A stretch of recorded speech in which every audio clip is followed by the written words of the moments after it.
Diqqət, diqqət, danışır xalq jurnalistikası. Salam, axşamınız xeyir. Studiyada Elvin Vasqallı, efirdə son xəbərdir.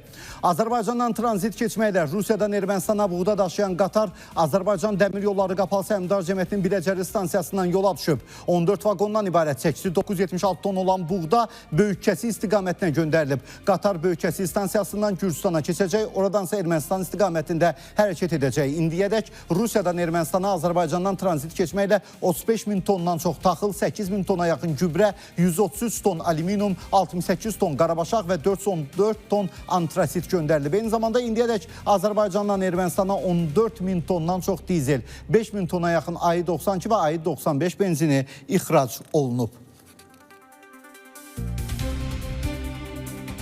Türk dünyasının ilk beynəlxalq riyaziyyat olimpiyadası olan Türk Dünyası Beynəlxalq Riyaziyyat Olimpiyadası TİMO 2026-nın açılış mərasimi Bakıda keçirilib. Təşkil olunan mərasimdə Azərbaycan, Albaniya, Bolqarıstan, Hindistan, Kosova, Filippin, Qazaxıstan, Qırğızstan, Rusiya, Özbəkistan, Tacikistan, Türkmənistan və Türkiyə olmaqla 13 ölkədən gələn şagirdlər, müəllimlər, valideynlər, beynəlxalq qonaqlar, diplomatik korpusun nümayəndələri və rəsmi şəxslər iştirak ediblər. Tədbirdə olimpiyadanın əsas məqsədini istedadlı şagirdləri bir araya gətirmək, onların riyaziyyata və elmə marağını artırmaq, beynəlxalq dostluq və əməkdaşlıq mühitini gücləndirmək olduğu vurğulanıb. Qeyd edək ki, TİMO, Turkish International Mathematical Olympiad, Türk dünyasının ilk beynəlxalq riyaziyyat olimpiyadasıdır. Olimpiyada ilk dəfə 2024-cü ildə İstanbulda İstanbul Texnik Universiteti və İstanbul Universitetinin ev sahibliyi ilə keçirilib. İkinci il olimpiyadaya Akdeniz Universiteti ev sahibliyi edib. 2026-cı ildə isə TİMO'nun 3-cü buraxılışı Bakıda təşkil olunur. Olimpiyada çərçivəsində şagirdlər iyulun 4-də sabah Kristalolda riyaziyyat üzrə biliklərini sınayacaqlar. İyulun 5-də keçiriləcək bağlanış və mükafatlandırma mərasimində isə TİMO 2026-nın qalib və mükafatlarının adları açıqlanacaq. Qeyd edək ki, TİMO 2026 Global Olimpik Center tərəfindən təşkil olunur.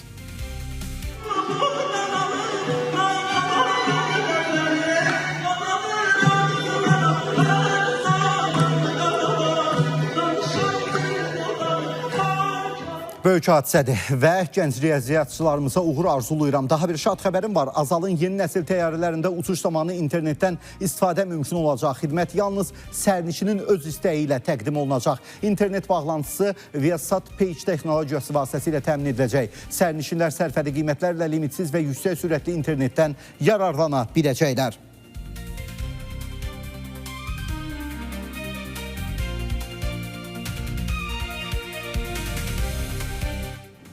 Ukrayna ordusu Rusiyanın Belqrad şəhərinə zərbə endirib. Şəhərdə işıq və suyun kəsildiyi bildirilir.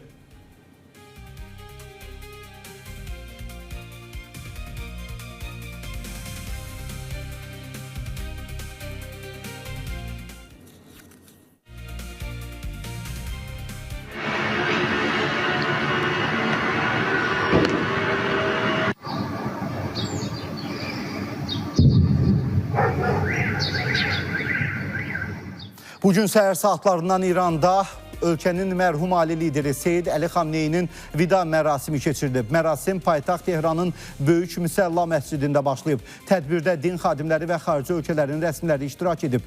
Qeyd edək ki, mərasimin proqramına əsasən vida mərasimləri təkcə İranda deyil, İraqın Nəcəf və Kərbəla şəhərlərində də keçirilib. Sabiq dini liderin cənazəsi iyulun 8-də İraqa aparılacaq. Bütün mərasimlərdən sonra Ayətullah Seyid Əli Xamneyi öz vəsiyyətinə uyğun olaraq iyulun 9-da Məşəd şəhərində torpağa tapşırılacaq. Xatırladaq ki, 86 yaşlı Əli Xamneyi fevralın 28-də Tehrana aviazərbələr nəticəsində həlak olub.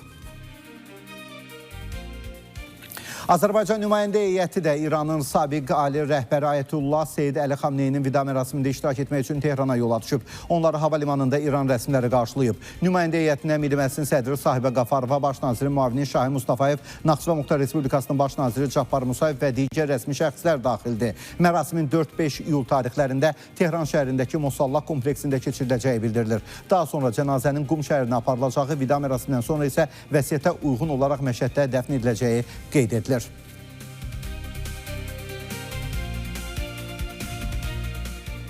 Venezueladakı zəlzələdə ölənlərin sayı 2595-ə yüksəlib. Bu barədə bu ölkənin müvəqqəti prezidenti Delcy Rodriguez cümə axşamı keçirdiyi mətbuat konfransında məlumat verib. Onun sözlərinə görə yaraların sayı isə 12400 nəfərə çatıb. Rodriguezin sözlərinə görə zəlzələlər nəticəsində azı 855 bina zərər görüb. O bildirib ki, hökumət bərpa işləri üçün ilkin olaraq 200 milyon dollar ayırıb. Hökumətin hesablamalarına əsasən təxminən 12800 nəfər evsiz qalıb. BMT-nin qaçqınlar üzrə Ali Komissarlığı isə zəlzələlər nəticəsində təxminən 16 min nəfərin məcburi köçkün düşdüyünü qeydə alıb.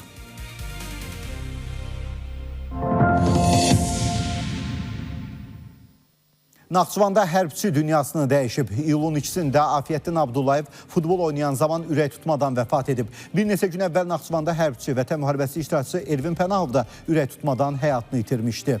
Allah hər ikisinə rəhmət eləsin. Son xəbər davam edir. Bakıda ağır yol qəzası olub. Mahir Vəliyevin idarə etdiyi Toyota Prius markalı avtomobil Sabunçu rayon ərazisində idarə etmədən çıxaraq yolun sağındakı dəmir məhəccərə çırpılıb. Nəticədə sürücü hadisə yerində aldığı xəsarətlərdən həlak olub. Avtomobildə olan sərnişin Bədəlova Fəridə Elman qızı isə müxtəlif dərəcəli bədən xəsarətləri alaraq xəstəxanaya yerləşdirilib. Faktla bağlı Sabunçu rayon polis idarəsində cinayət işi başlanılıb. Hazırda istintaq aparılır.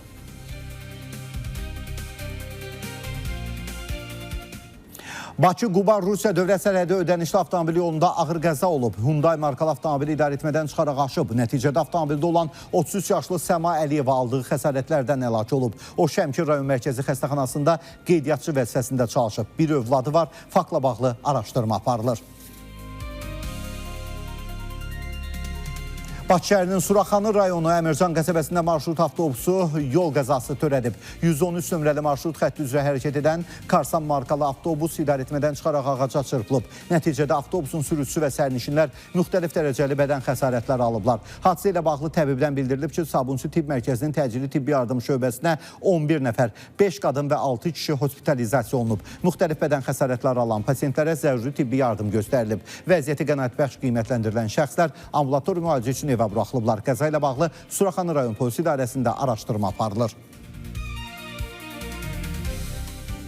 Bərdə-Ağdam Xankəndi yolunun Ağdam rayonunun Xıdırlı kəndi ərazisindən keçən hissəsində də qəza olub. Adı çəkilən yolda Renault Laguna markalı avtomobil hərəkət edərkən əksi istiqamətdə olan qaz markalı avtomobillə toqquşub. Qəza zamanı hər iki avtomobildə olan 6 nəfər müxtəlif dərəcəli bədən xəsarətləri ilə Bərdə rayon mərkəzi diaqnostika mərkəzinə çatdırılıb. Yaralıların üçünün vəziyyətinin ağır olduğu bildirilir.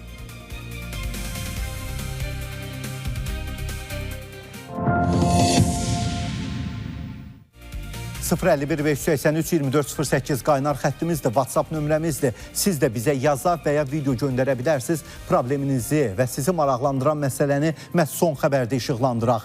Xəbərin sonu yoxdur, amma son ünvanı var. Space'də son xəbər. Şəki şəhərindən axan Qurcana çayı öz məcrasından çıxaraq ətrafdakı əkin sahələrinə, o cümlədən meyvə və ağlarına, yonca və taxıl sahələrinə ziyan vurur. Qaynar xəttimizə müraciətdə belə deyilir. Bağın vəziyyətinə baxın. Meyvə bağı. Çayın suyu düşür. Bağa. Baxan da yoxdur. Meyvə bağı tələf oldu, gedir.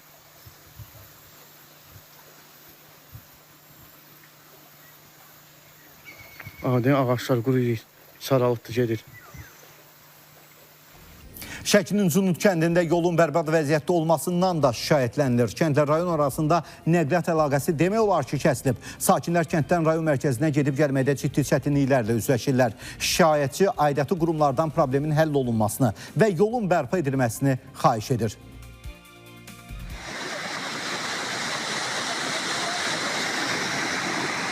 Kəndin yaşı qaldı o üzdə, yaşı bu üzdə. İndi necə keçsinlər yolun bu tərəfindən o tərəfinə? Həqiqətən də yəni heç bir mübaliğəyə ehtiyac yoxdur. Əməlli başlı kənd iki yerə bölünüb. Növbəti şikayət Ağcabədi sakini Şamama Mirzayeva tərəfindəndir. Rayonun Əli Talıbov küçəsində yerləşən ərazinin kanalın daşması nəticəsində çirkab suları altında qaldığını deyir. Çirkab suları ərazidəki ağacları və əkin sahələrini tamamilə məhv edib. Şikayətçi bildirir ki, məsələ ilə bağlı aidiyyatı qurumlara dəfələrlə müraciət etsə də indiyədək heç bir tədbir görülməyib. O, problemin ictimailəşdirilməsi və işıqlandırılması üçün bizə müraciət edir. Abşeron rayonu ərazisində yerləşən çimərliklərdən birinə çəyirtkələr axın edib. Bununla bağlı görüntülər Novxanı çimərliyində qeydə alınıb. Kadrlarda çoxsaylı çəyirtkələrin sahildəki şezlongların, eləcə də ətrafa səpələnmiş tullantıların üzərində hərəkət etdiyi əks olunur.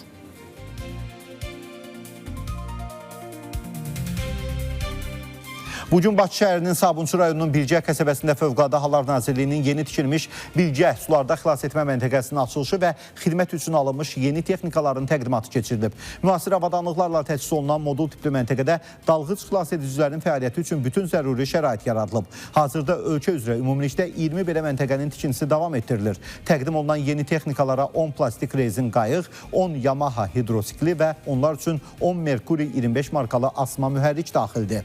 Nazir Kəmal Neydarov insanların sularda təhlükəsizliyinin təmin edilməsinin Fövqəladə Hallar Nazirliyinin əsas prioritetlərindən olduğunu vurğulayaraq bu istiqamətdə müvafiq tapşırıqlar verib.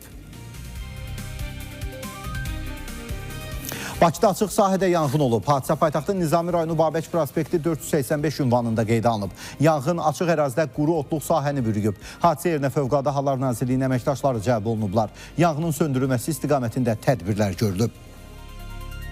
Sabunçu rayon polis idarəsində əməkdaşları tərəfindən keçirilən növbəti əməliyyat zamanı isə narkokuryerlikdə şübhəli bilinən 2 nəfər saxlanılıb və onlardan ümumilikdə 19 kiloqramdan artıq narkotik vasitə olan marihuana aşkar edilib. Qeyd edək ki, Sabunçu rayon polis idarəsi əməkdaşları tərəfindən bu ilin əvvəlindən keçirilən əməliyyatlar nəticəsində ümumilikdə 195 kiloqram narkotik vasitə və psixotrop maddə qanunsuz dövriyyədən çıxarılıb. Sosial şəbəkələrdə yayılan görüntülər Biləcəri qəsəbəsində qeydə alınıb. Gəlin baxaq, videoda Toyota Prius markalı avtomobilin sürücüsünün hərəkətdə olarkən nəqliyyat vasitəsinin pəncərəsindən tullantını yolun hərəkət hissəsinə atdığı əks olunub və bu izləyicilər tərəfindən tənqid edilib. Qeyd etmək lazımdır ki, şəhərimizin təmizliyi üçün hər gün zəhmət çəkən insanlar var. Belə zəhmətin qarşılığında bəzi sürücülərin tullantıları birbaşa yola atması həm ətraf mühitə, həm də həmin insanların əməyinə hörmətsizlikdir. Ümid edirik ki, bu kimi hallara yol verən sürücülər öz davranışlarını yenidən nəzərdən keçirəcək. Aidiyyatı qurumlar isə ekoloji qaydaların pozulması ilə bağlı qanunvericiliyin tələblərinə uyğun tədbirlər görəcəklər. Və heç şübhəsiz ki, belə şəxslər cərimələnəcəklər və artıq bu cərimələr də yüksək məbləğdə hesab olunur. Bakının Nəsimi rayonunda yol qəzası baş verib. Hadisə 4-cü mikrorayon dairəsi adlanan ərazinin yaxınlığında qeydə alınıb. Taksi fəaliyyəti göstərən Çanqan markalı minik avtomobili Hyundai Sonata markalı avtomobillə toqquşub. Nəticədə avtomobildə olan 2 sərnişinin xəsarət aldığı bildirilir. Hadisənin baş vermə səbəbləri hələlik məlum deyil. Faktla bağlı araşdırma aparılır.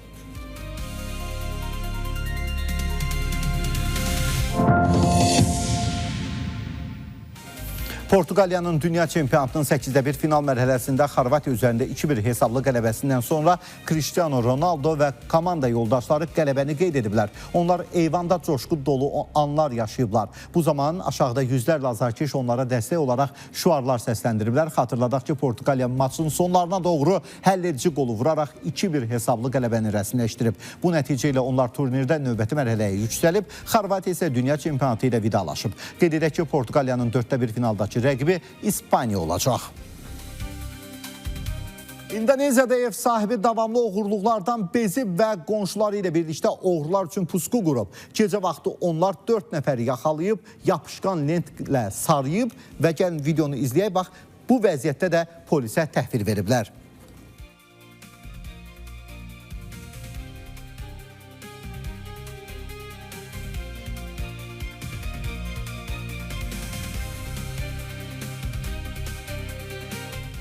(051 583 2408) bu bizim qaynar xəttimizdir, WhatsApp nömrəmizdir. İşıqlandırılmasını istədiyiniz mövzularla bağlı bizə yaza və ya çəkiliş edib bizə göndərə bilərsiniz. Xəbər ziyafətimizi bugünlük yekunlaşdırdıq.